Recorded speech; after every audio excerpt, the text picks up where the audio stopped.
Welcome, board members and President Gallo.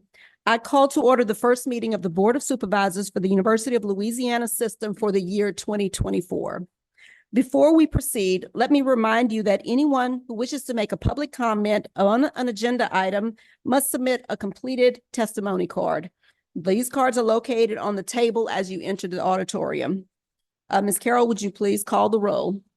Mr. Barry Busada, Dr. Jimmy Clark, Here. Dr. John Condos, Mr. Steve Davison, Ms. Lola Donahoe, Ms. Joe Leatherman, Mr. Al Perkins, Mr. Dana Peterson, Ms. Elizabeth Pierre, Present. Mr. Virgil Robinson, Mr. Mark Romero, Ms. Christine Russell, Mr. Joe Salter, Here. Mr. Brad Stevens, Here. Ms. Julie Stokes, Ms. Bailey Willis. We do not have a quorum. Okay, thank you, Ms. Carroll. At this time, though, we would ask Mr. Salter to do an invocation for us. Heavenly Father, we thank you for the opportunity to have you today, Lord. I ask that you guide and direct us so that the decisions that we make will be in the best interest, Lord, of our students and the citizens of our state. Lord, we have several folks who will be taking on new leadership roles, and we pray for them in special ways to guide and direct them. Lord, we thank you again for being great to bless us individually and those in the nation. Pray for our leaders, Lord, and all of them. Thank you that much. Well, ask that you forgive us for the ways that we've sinned against you, and we thank you for the blessing. Amen. Thank you, Mr. Salter. At this time, we'll move down to the installation of our 2024 board officers. At our December meeting, Dr. Jimmy Clark was elected to serve as chair. Mr. Brad Stevens as vice chair, and Mr. Dana Peterson was selected by Chair Clark as parliamentarian for the year. Would our attorney, Mr. Brandon DeQueer, and the new officers please step to the front to receive your oath?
Thank you, Mr. DeQueer. And at this time, I'd ask each of our new officers if they would like to say a few words. Mr. Clark, Dr. Clark. Certainly. I want to echo what I mentioned when I was elected by the board last month, and that is how fortunate I think it is to be in this position at this particular point in time. I am particularly pleased to be sitting next to our new board president, and I look forward to the opportunity to work hand in hand in terms of taking advantage of an extraordinary staff, the abilities that we have had collectively. And I think that it's going to be an exciting year, certainly from a national perspective and from a state perspective. There's a lot of change going on. Higher education is at a very unique set of circumstances where not only are citizens questioning the value and the importance of higher education, but there's a lot of other things that are playing a part of decision making. And I want to keep our board focused, certainly taking advantage of the data-driven capacity that we've been exposed to and have taken advantage of. So I think decision making by data is going to be a priority that I will ask everybody to bear with me on at certain times. And Claire, I certainly look at you right now and you're nodding and acknowledging. I think I'd like to also increase and I guess magnify a little bit internal board communication is going to be a priority to me. So to that end, I do plan on reaching out to each one of you individually over the next week to 10 days to elicit your input and feedback in terms of what you think goes well, what you think we could perhaps do better, and certainly to find out where you want to fit in personally in terms of taking advantage of your extraordinary professional expertise and interests. And that will help me in terms of trying to identify committee assignments and so on. So we'll do that. And then finally, I think the collaboration is going to be an extraordinarily important part of this next year. And when I say that, it's not just collaboration internally in system and so on, but I think it's also amongst and between systems and workforce and other government agencies. I think it's time that everybody plays together in a way that really makes a difference for the students of the state. And to that end, remaining student-centered is always going to be where I, fall on the sword. So with that, that's kind of where I look forward to taking off. Very well said, Dr. Clark. Mr. Stevens? Shocker, but I don't have nearly as much to say. Look, I've enjoyed serving on this board, and Liz, I appreciate you appointing me as parliamentarian for 2 consecutive years. I look forward to serving as the vice chair and serving with our new president, President Gallo. So again, thank you for your confidence. You're very welcome. And Mr. Stevens, Mr. Peterson. Mr. Peterson. I've sorry. barely been confused with Mr. Stevens. But I actually want to start by saying thank you, Madam Chairwoman, for your service as the chair of this board. I came onto this board under your leadership and just really want to thank you for your deliberative processes over the past 2 years. And so I think you've been a great leader for the board. Thank you, Dr. Clark, for the opportunity to work with you and serve in leadership here. And certainly congratulations to President Gallo, and look forward to you leading our system in the right direction. Thank you, Mr. Peterson.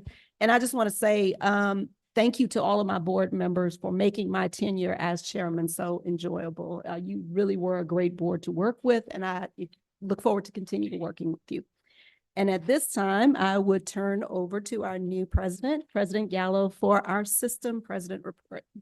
Well, good afternoon, and thank you once again, outgoing Madam Chair and incoming Mr. Chairman, and for all the board members, those who are present and those who were unable to attend today.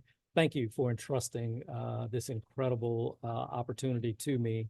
As I think about the work ahead, and I look out at an incredibly amazing and talented staff that I have been working with over the last 7 years, but just in these last 2 days have really made my transition very easy, and all have great ideas on how we can move the University of Louisiana system forward.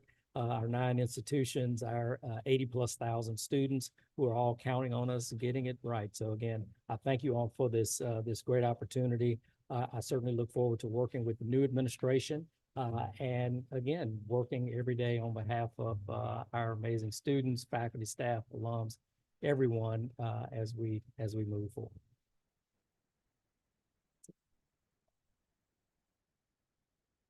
I guess that means that we go to the chair report. I think that they're pointing at me to look at a script, and I'm not particularly scriptable.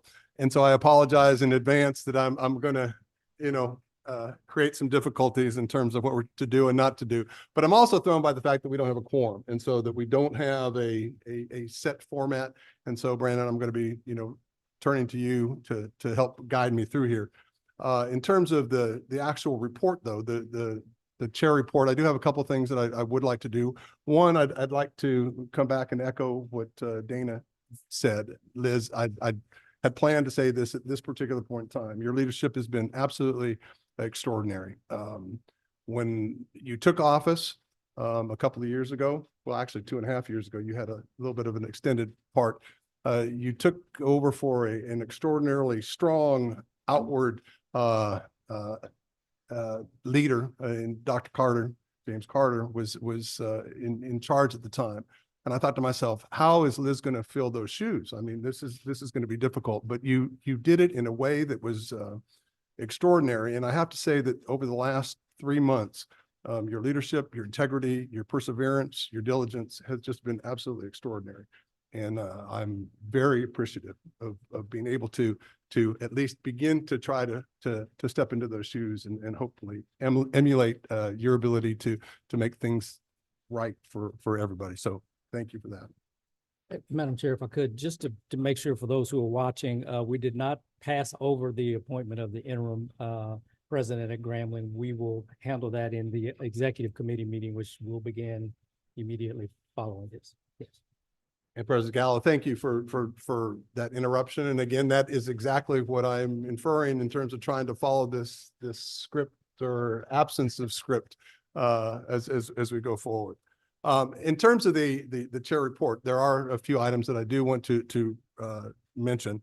First of all, not only is the Grambling president search to be on our agenda, but the McNeese presidential search is to be starting shortly. It's a time for leadership change in our system.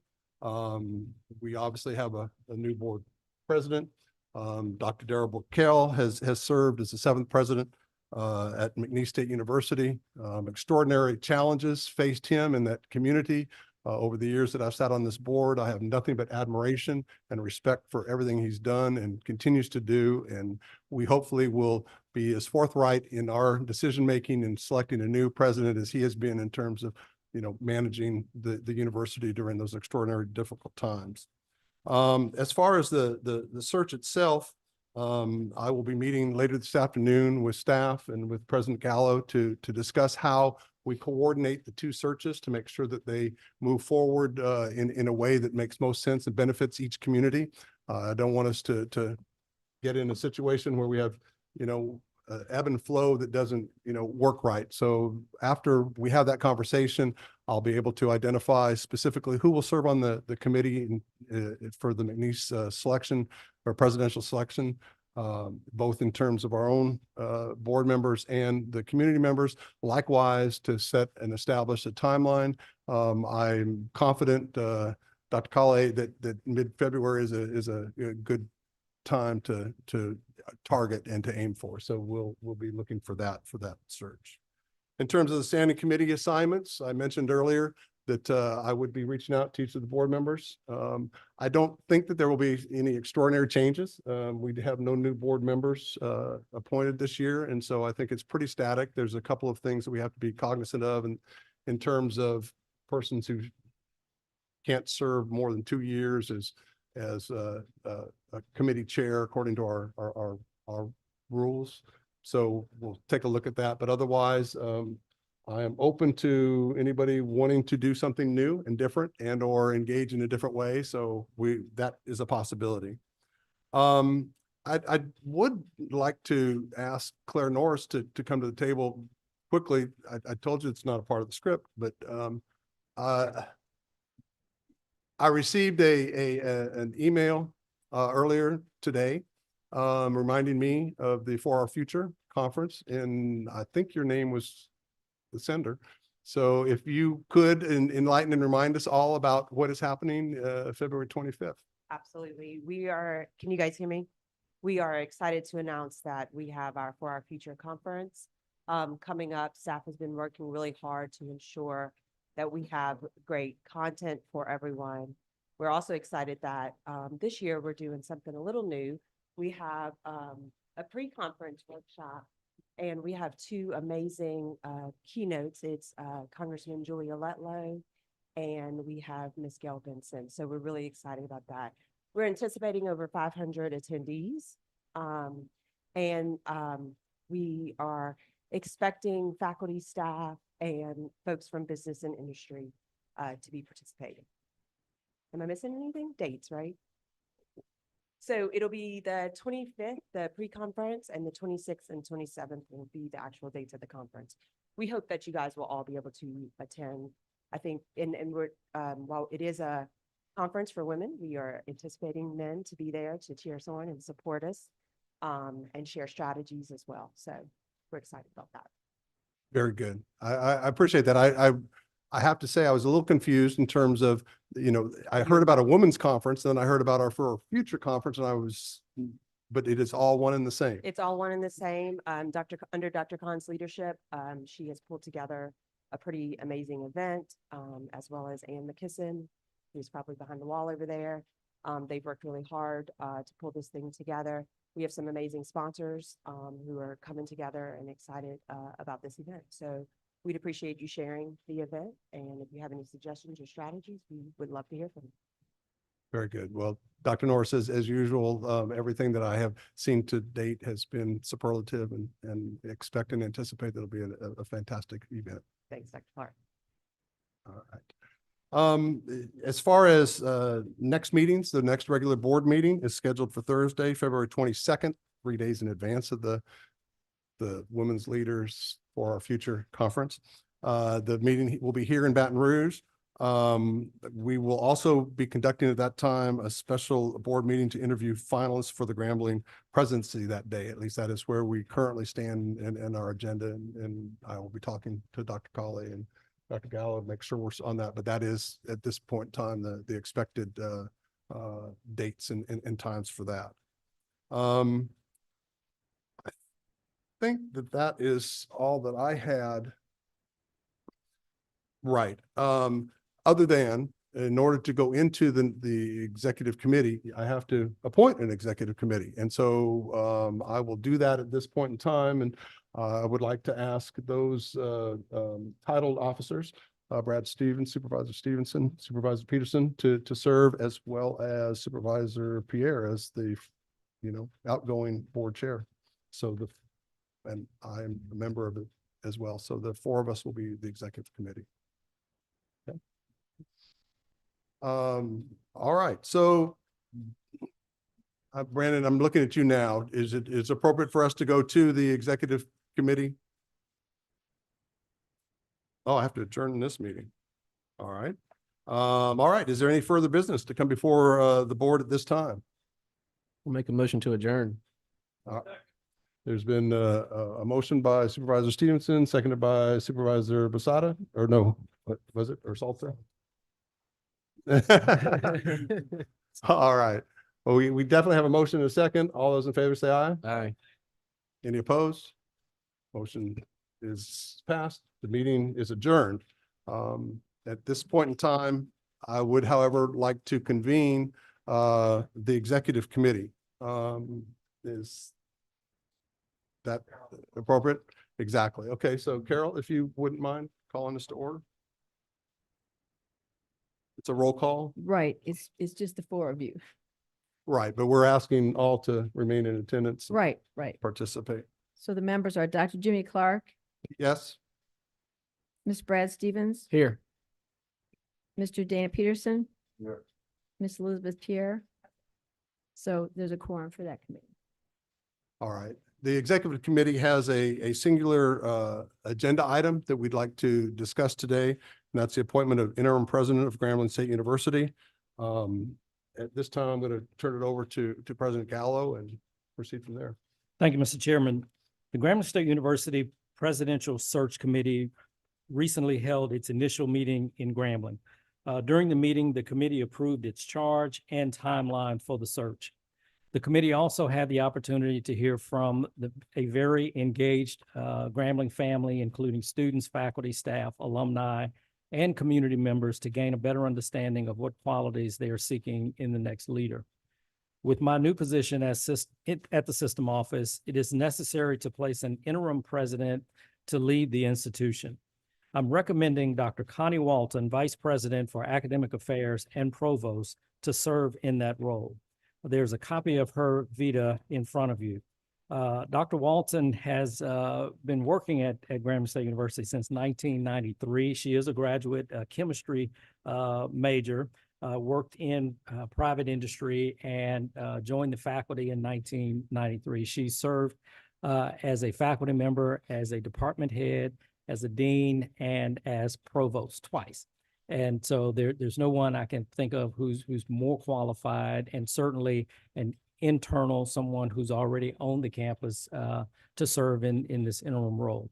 I have spoken to her numerous times about this. She was reluctant, quite frankly, but after good conversation, she has agreed to serve only in this interim term. And to be clear, she has no interest in the permanent role and will not be an applicant. So for anyone who may question whether she is intending to apply, she is not going to apply for the role. So that is my recommendation, and would ask for that consideration. Do any members of the committee have questions or comments at this time? I'm curious, the length of time for the appointment coincides with the appointment to as a permanent? That is correct. And according to the current schedule, we would, as you just mentioned, have the finalist interviews in February around the 22nd timeframe. So ideally, the permanent president would take office shortly thereafter, and that's so we're probably talking a 2-month interim period. And of course, since I'm system president now, it's not like there won't be any interaction with Dr. Walton and the existing team. And I feel very confident in saying that the team in place is very talented. They're all professionals, and I don't anticipate any interruption in continuity of leadership at the campus level. So again, I feel very comfortable in making this recommendation. All right. Are there any other questions, comments? I'll take a shot at the motion, and Brandon, grade my paper on this. I make a motion that the executive committee appoints Connie Walton as interim president at Grambling State University, subject to ratification by the full board at the February meeting, and that her term would last until such time as a new president is appointed at Grambling State University.